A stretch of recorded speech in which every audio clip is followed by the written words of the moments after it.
Bien, dans cette troisième et dernière partie, on va s'intéresser à l'aspect numérique. Et tout d'abord, on va se questionner sur l'existence ou non d'un tsunami numérique.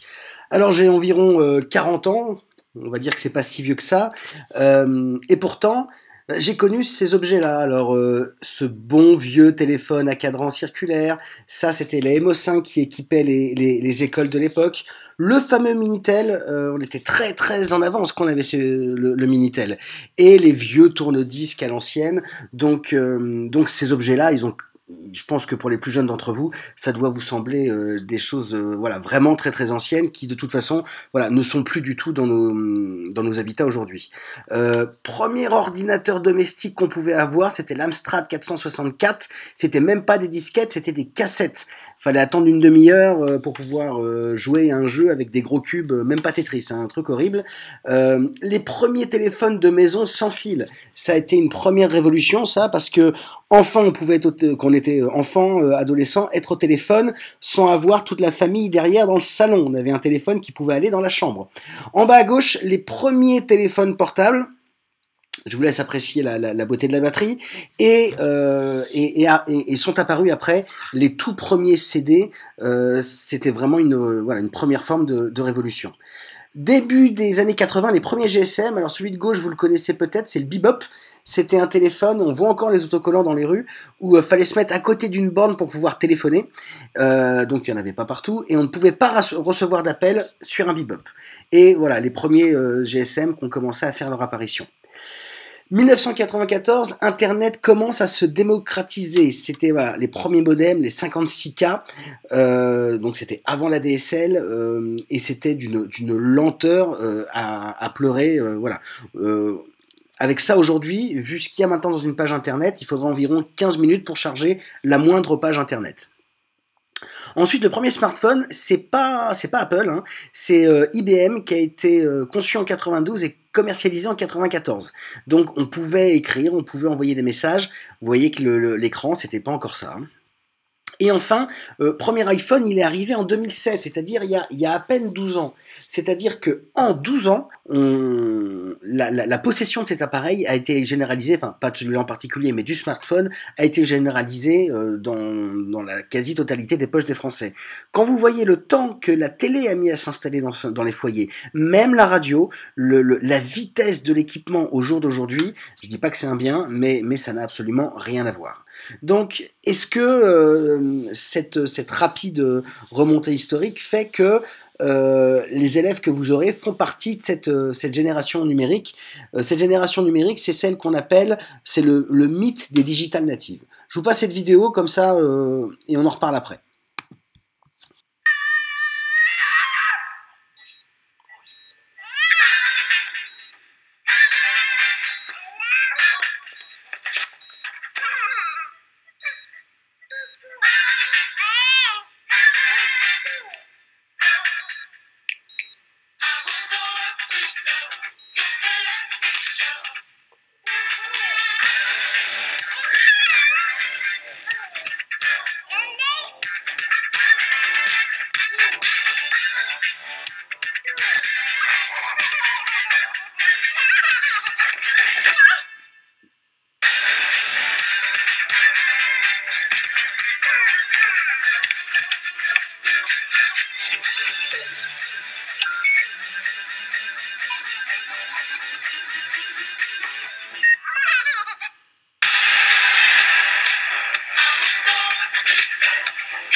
Donc vous l'avez compris, hein, l'intérêt de cette vidéo, c'est cette croyance que parce que nos élèves sont nés à l'ère du numérique, ils maîtrisent les outils numériques.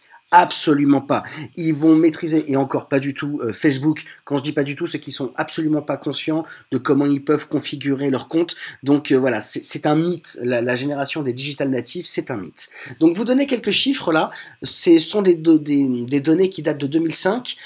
Donc premier graphique, vous voyez le taux d'équipement en téléphonie mobile. Pour les 12-17 ans, on est déjà à 93% en 2015. 18-24, on est à 98%. En smartphone, 12-17 ans, on était déjà à 81% en 2015. Si on avance un petit peu, l'équipement en micro-ordinateur à domicile, 12-17 ans, on est à 97%. Voilà. Ici, j'attire aussi votre attention, sur les 12-17 ans, il y a 68% de ces 97% qui ont plusieurs ordinateurs à la maison. On avance un peu, taux d'équipement en tablette en fonction de l'âge, on avait en 2015 42% des 12-17 ans.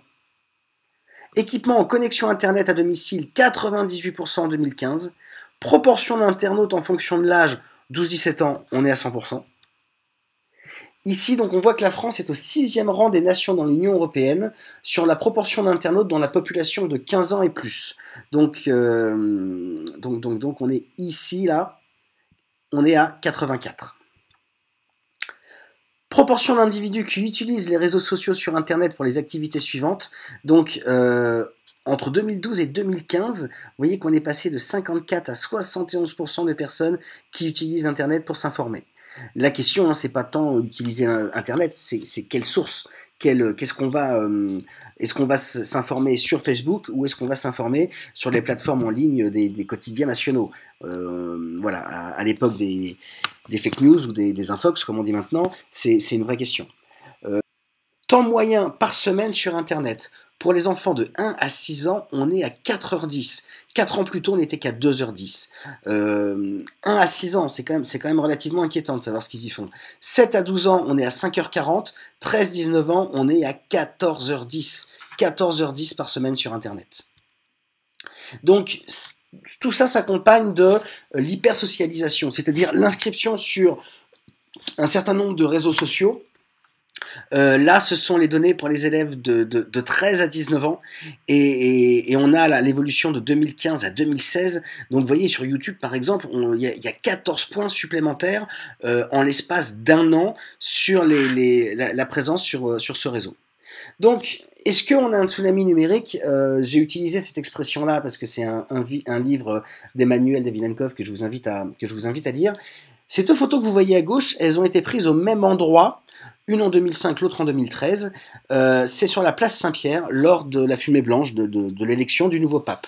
En 2005, en 2013. Voilà.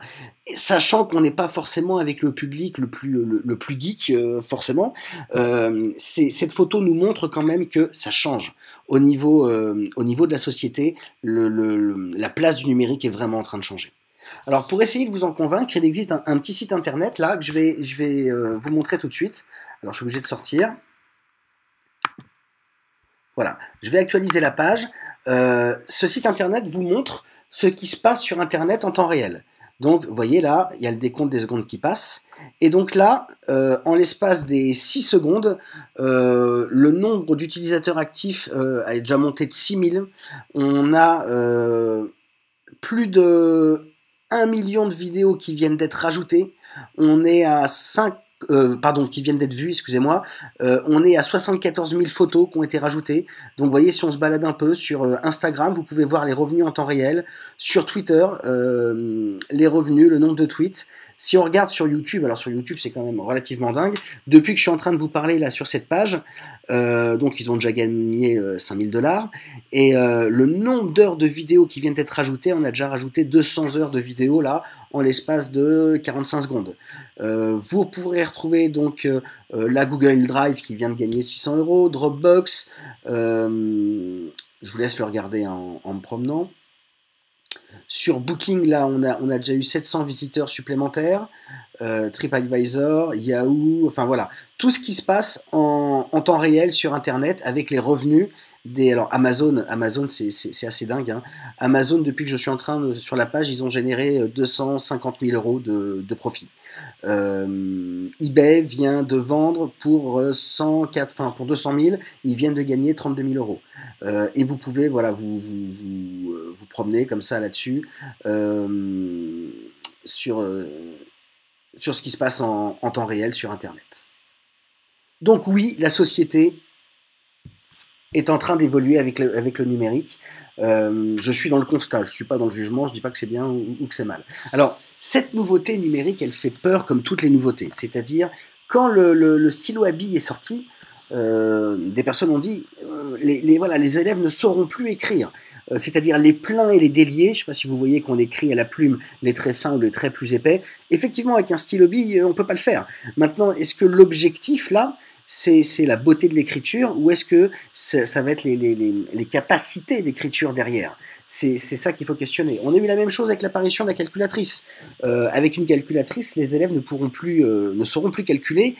Et c'est en partie vrai dans le sens où, dans le premier degré et également au collège, la calculatrice n'est utilisée, bien sûr, une fois que les calculs sont acquis. La calculatrice n'est pas là pour remplacer la capacité à multiplier et à diviser, mais pour pouvoir passer sur des plus grands nombres, pour faire un autre travail. Donc la calculatrice n'a pas pour vocation d'empêcher à apprendre les multiplications et les divisions. Mais la nouveauté fait peur.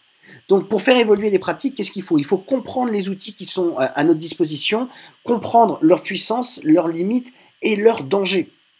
Trouver des stratégies et toujours dans nos pratiques, favoriser l'éthique.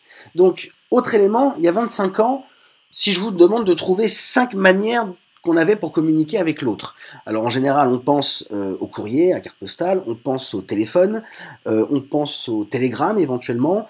Chaque année, j'ai des étudiants qui me parlent de pigeons. Alors oui, mais c'était quand même pas le moyen de communication le plus important. Au jour d'aujourd'hui, quand vous voulez communiquer avec quelqu'un, que ce soit par les différents réseaux, que ce soit par SMS, que ce soit par mail, que ce soit par téléphone, on a une démultiplication de moyens de communiquer, et d'ailleurs on utilise des moyens de communication différents en fonction des individus. Je pense pas que vous communiquez avec votre grand-mère sur Facebook, enfin, peut-être, mais c'est pas la règle, alors que voilà, sur Instagram, vous serez beaucoup plus sur la sphère d'amis. Enfin, on se construit des réseaux en fonction des individus avec lesquels on veut communiquer. Donc si on fait un petit tour rapide des principales présences sur le web, voilà, essayez de garder à l'esprit que les photos sont souvent taguées, c'est-à-dire il y a des informations, il peut y avoir votre nom associé à la photo, elle peut être géolocalisée, et ce que je trouve relativement étonnant, c'est que les data centers, tels que vous les voyez là, alors un data center c'est ça, hein, c'est des disques durs qui sont en réseau, les data centers par exemple de Facebook et de Google, qui sont pourtant concurrents, communiquent entre eux par un système de fibres privées. C'est-à-dire qu'ils ont beau être concurrents, ils se partagent les informations nous concernant, le but étant de nous faire acheter et de gagner de l'argent. C'est tout. Donc vous êtes tagués en permanence, vous êtes, et vous en avez déjà tous fait l'expérience, quand vous cherchez à acheter un sèche-linge, vous allez retrouver les pubs de sèche-linge sur Google, sur Facebook, à gauche, à droite. Voilà, on capte énormément d'informations sur ce que vous êtes en train de faire. Donc, les nouveaux data centers, on les construit maintenant pas mal dans les pays au nord de l'Europe parce qu'il faut tellement d'énergie pour les refroidir que voilà, on va les construire. Là, le dernier que Google a produit, c'était en Norvège. Donc, par rapport à ces réseaux, j'imagine que, comme moi, vous n'êtes jamais allé lire les conditions générales d'utilisation. Hein. Pour Facebook, il y en a qui se sont amusés à le faire. Il y a eu besoin de 3 juristes professionnels à temps complet pendant 10 jours pour analyser et interpréter les conditions générales de Facebook. Autrement dit, personne parmi nous, ne connaît, ne comprend ces conditions générales. Donc l'objectif, hein, c'est clairement la pub. Je vous donne un autre exemple. Une personne qui était à des obsèques, elle rentre, elle allume son ordinateur et sur la colonne de droite de Google, il y avait des pubs pour les pierres tombales. Alors le chemin c'est quoi? C'est qu'avec son téléphone il est géolocalisé, l'information part dans le nuage, redescend et quand il rentre chez lui il a les pubs pour les pierres tombales. Donc on est vraiment extrêmement surveillé. Alors rapidement sur les principaux, hein, Facebook c'est 1,5 milliard on va dire d'utilisateurs, 60% de connexions quotidiennes et 2 milliards de bénéfices au second trimestre de 2016. 2 milliards. Si on regarde YouTube, qui appartient à Google, 1 milliard d'utilisateurs quotidiens et 100 heures de vidéos déposées par minute. C'est l'intérêt d'avoir un réseau de curation. Voilà, personne peut voir 100 heures de vidéos par minute. Donc l'idée, c'est de pouvoir opérer un filtre sur ces 100 heures de vidéos.